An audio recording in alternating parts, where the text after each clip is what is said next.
Bonjour à tous, bienvenue sur Blaise Radio. Nous sommes actuellement au CDI en compagnie de Madame Samantha Casbonne, sénatrice des Français à l'étranger. Bonjour Madame. Bonjour.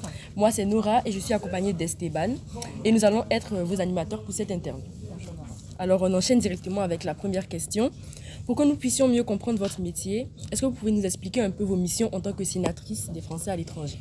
Alors, je vais essayer d'être rapide. D'abord, c'est pas un métier. Moi, mon vrai métier, il est au sein de l'éducation. J'ai été et à la fois enseignante et proviseure de lycée avant de prendre une fonction temporaire, puisque vous le savez, c'est un mandat. D'abord, j'ai été députée, maintenant je suis sénatrice. Et en quoi consiste finalement cette fonction? Eh bien, tout d'abord, c'est de représenter nos concitoyens dans la chambre haute, à savoir au sein du Parlement français, et donc d'être le pouvoir législatif.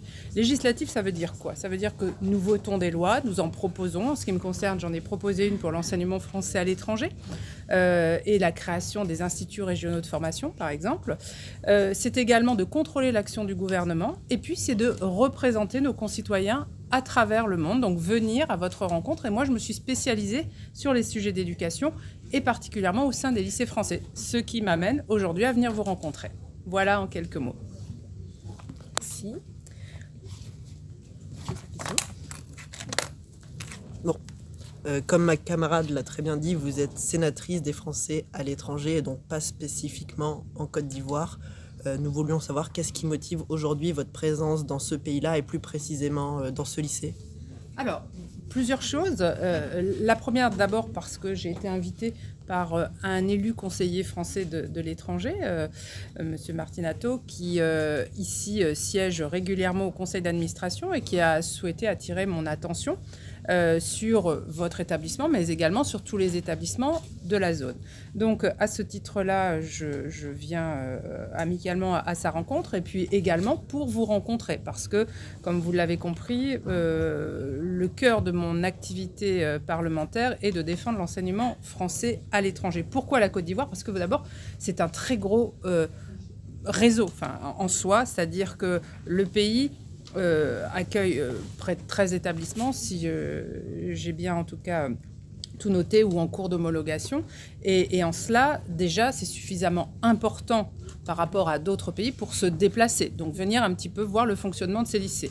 Et puis voir le potentiel et voir comment vont être formés vos professeurs. Parce que vous savez qu'ici, vous allez accueillir bientôt un institut régional de formation. Donc moi, ma curiosité, elle est aussi de voir comment ça se met en place pour pouvoir ensuite rapporter l'action auprès des ministres et puis en parler en connaissance de cause. C'est-à-dire qu'on comprend mieux ce que l'on voit. Donc je viens voir ici ce qui se passe pour pouvoir mieux en parler ensuite et défendre des moyens financiers pour vous aider à mieux accompagner vos professeurs, vos établissements et leur développement. Voilà. Merci pour vos explications, je pense que nous comprenons mieux.